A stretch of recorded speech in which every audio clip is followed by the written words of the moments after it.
Hello, Michael here from Astral Forest. I work here as a Power BI consultant, and I would like to show you our tool, which is Power BI Monitoring.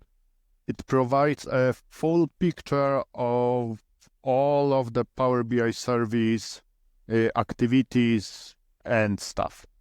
Yeah, so let's go to my screen. I should be sharing by now. Before I start, I want to show you one more thing.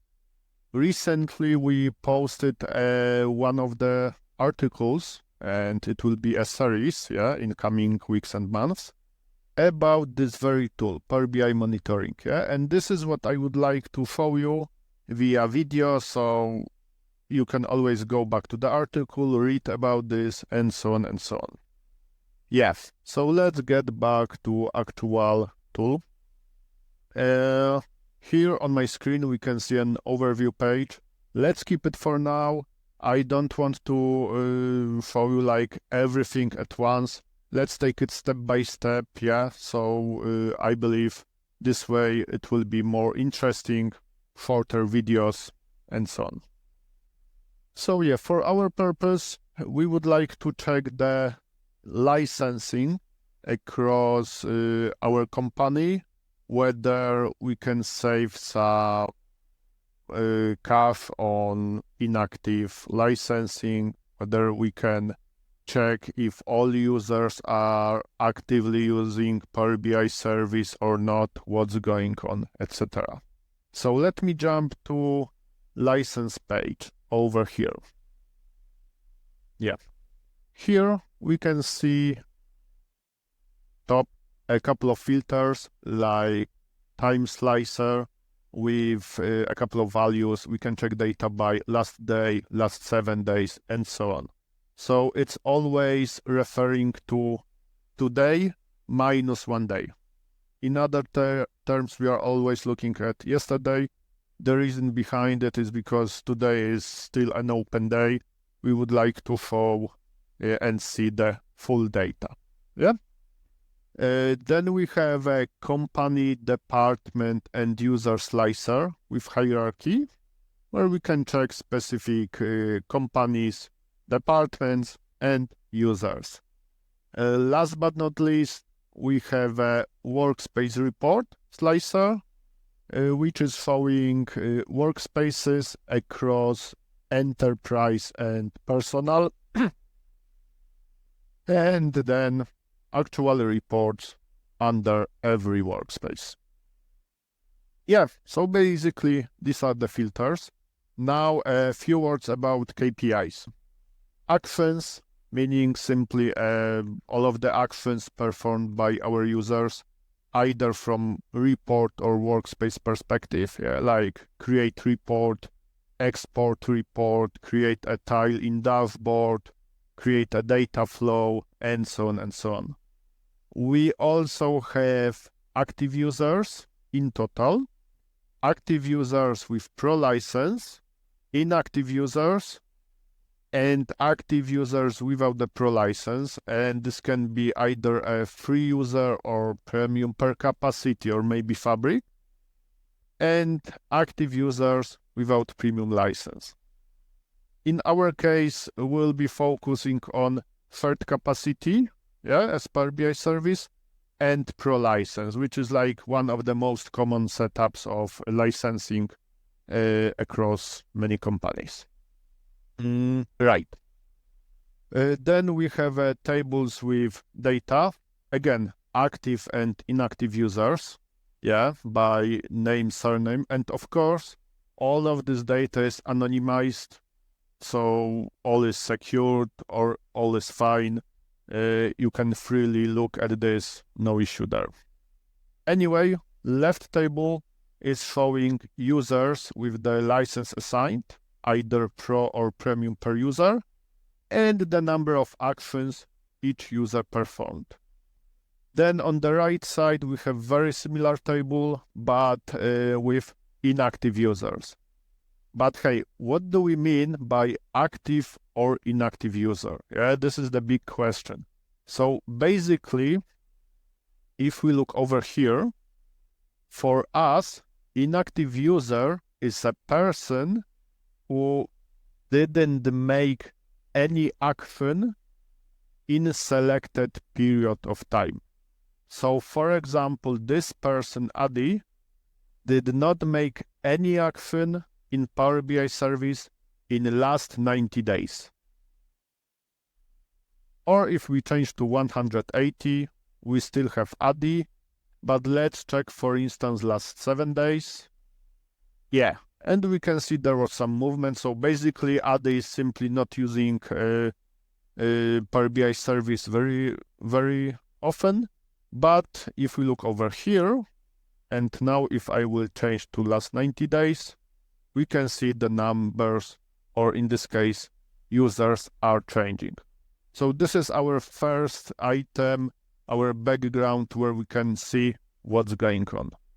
Both tables have a capability to go into details, where you can see a user and user ID.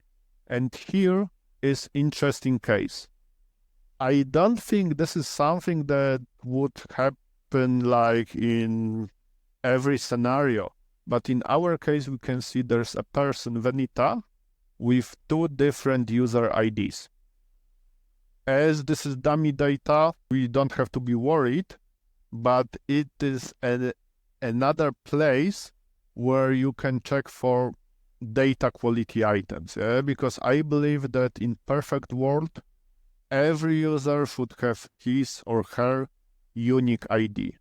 In this case, we can see something is wrong, either with our internal data, or maybe it's some human error, or maybe these are 2 different people after all, just with the same name and surname. Of course, this table is ready to be exported to Excel. This is default Power BI functionality.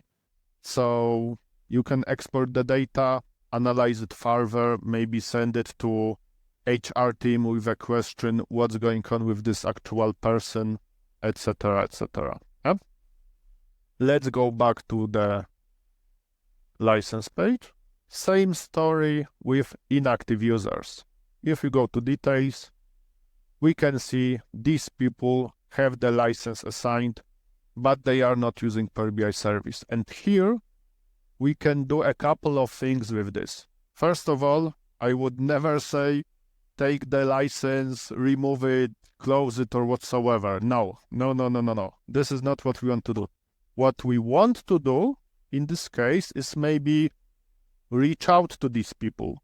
Maybe ask them what's going on. Maybe there is a chance for new opportunities. Maybe there are some challenges. Maybe these people are missing some basic stuff in Power BI and simply switch to ad hoc reporting in Excel, Salesforce, or any other tool, But still, I believe this is very valuable information that can tell us that we are not using Power BI service to its full potential. Let's go, and of course, this also can be exported to Excel. Let's go back to the main page. One more thing here is this dynamic text. If we change the time, for instance, to last 7 days, we can see number of users is changing. This is the first line about Pro license. Then we have a text about Premium license. In this case, as we don't have any Premium license, this text will be always the same. But what it does behind the scenes, we are basically checking if there is any Premium license assigned. If not, across whole time, it's no point to put any other text here. But in case we would have some Premium per user license, there definitely would be numbers with similar text like here, DAX behind this is pretty simple. It's a simple switch with a couple of conditions. As this is a community version that is available on GitHub, there is no problem for any of you to download this report, check the logic behind it, yeah? It's all fine. On the other hand, we aim to provide the full solution of Power BI monitoring to every users. I'm aware there are specific reports or apps in premium capacity, but this solution can also work in shared capacity, yeah? So you have everything in one place. Yeah, so basically that's it for today. I hope you enjoyed. Similar information you can find in the article I mentioned. And actually we plan to post a couple or even more articles in the future along with the videos, yeah? So everybody can find something for them. Feel free to contact us. At the top there are a couple of emails. This one is actually mine. So we are more than happy to discuss, talk, and yeah, I would simply like to know what you think about this, yeah? So yeah, that's all for today. Thanks and bye-bye.